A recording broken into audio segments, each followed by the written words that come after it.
একটা চেক নিল ব্লাঙ্ক, আর একটা চেক নিল পরে লেখাইয়া 70 লক্ষ টাকা। এরপরে তার পকেট থেকে 2 সেট স্টাম্প বের করলো। স্টাম্প বের করে এক সেটে 3 পাতা, 6টা পাতায় আমার স্বাক্ষর নিল, আমার সিল নিল। সই স্বাক্ষর দিয়েছে, আমি কিছুই ব্যক্ত করি নাই, কারণ আমার জীবনের নিরাপত্তা ছিল না। কারণ আমি যদি ওখানে বলতাম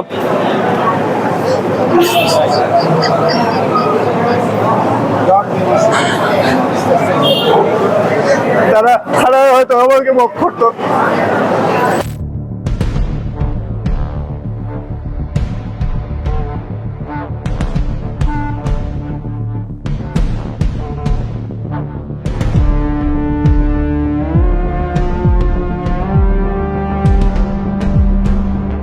সাতাইশ 6/2026 তারিখ শনিবার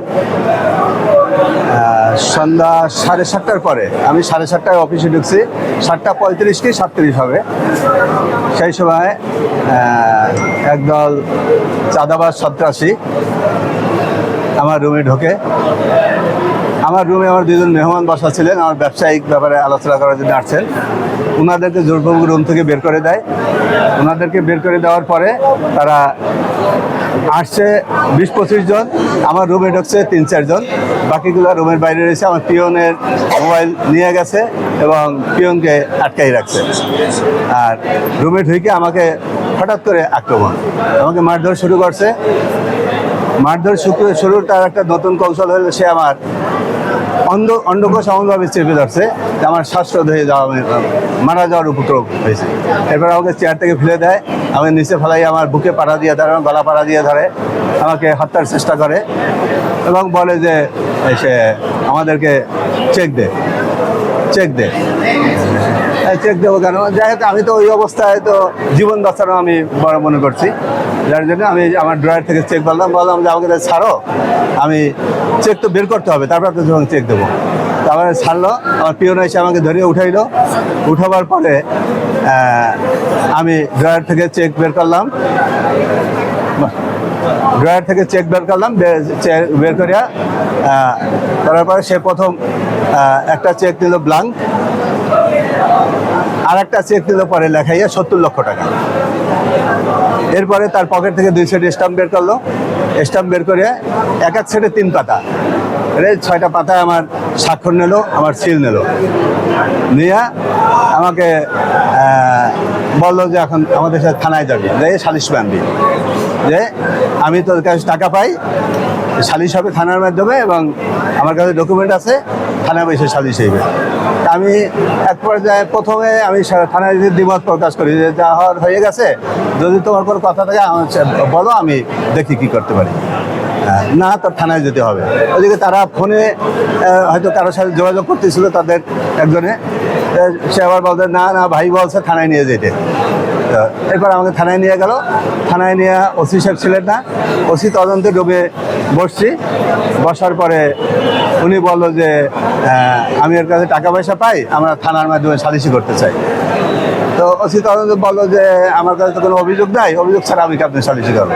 বললো যে আমি অভিযোগ দেবো এখন। তাহলে আমাকে বসাই রেখে উনি অভিযোগ দিল। অভিযোগ দেওয়ার পরে 5 তারিখ, আজকে সালিশির ডেট হয়েছে রাত 8টায়। তো আমি ওখানে এই যে আমার রুমে মব হয়েছে বা সই স্বাক্ষর দিয়েছে, আমি কিছুই ব্যক্ত করি নাই, কারণ আমার জীবনের নিরাপত্তা ছিল না। কারণ আমি যদি ওখানে বলতাম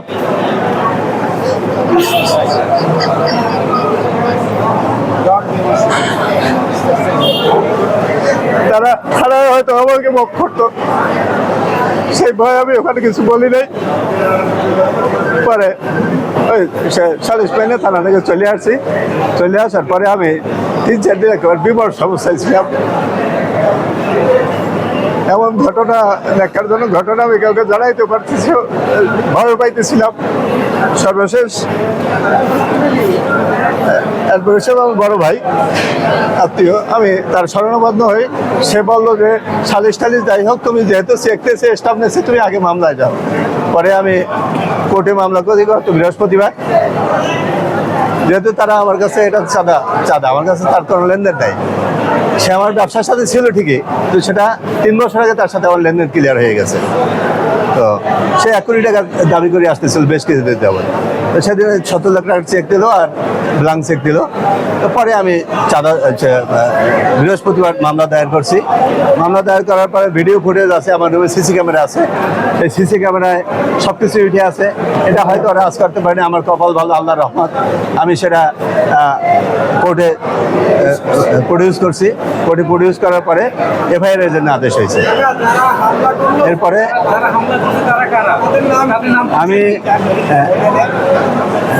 মোস্তাফিজুর রহমান লিটু একজন, এবং তার সাথে অন্তত আমি চিনি না, বাহিরে আর ছিল, এবং পরিকল্পনাকারী আরো দুই একজন আছে, যার জন্য আমি পরে টের পাইছি। পরিকল্পনাকারী আরো দুই একজন আছে তার সাথে।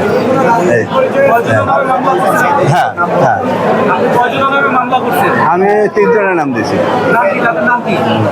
তাদের নাম হইল মোস্তাফিজুর রহমান লিটু, আবুল কালাম আজাদ আর আব্দুল মালেক দুরানি। এদের সাথে আপনার সম্পর্কটা কি ছিল? এদের সাথে আমার ব্যবসায়িক সম্পর্ক ছিল, কিন্তু ব্যবসায়িক সম্পর্ক চুকে গেছে 3 বছর আগে। এই যে মোস্তাফিজুর রহমান লিটু, তার কোনো রাজনৈতিক পরিচয় আছে? যেহেতু আপনার সাথে ব্যবসায়িক একটা লেনদেন ছিল, সেগুলো না, রাজনৈতিক পরিচয় বলতে আমি এইটুকু জানি, সে রাজনীতি করে কিনা জানি না। তবে তার বড় ভাই মহানগর স্বেচ্ছাসেবক দলের সাবেক আহ্বায়ক মাহবুবুর রহমান পিন্টুর ছোট ভাই সে, এবং ওই ব্যাপারটাই সে দেখায়। আপনি কি চাচ্ছেন এখন? আমি ন্যায় বিচার চাচ্ছি। আমি দোষীদের দৃষ্টান্তমূলক শাস্তি দাবি করতেছি।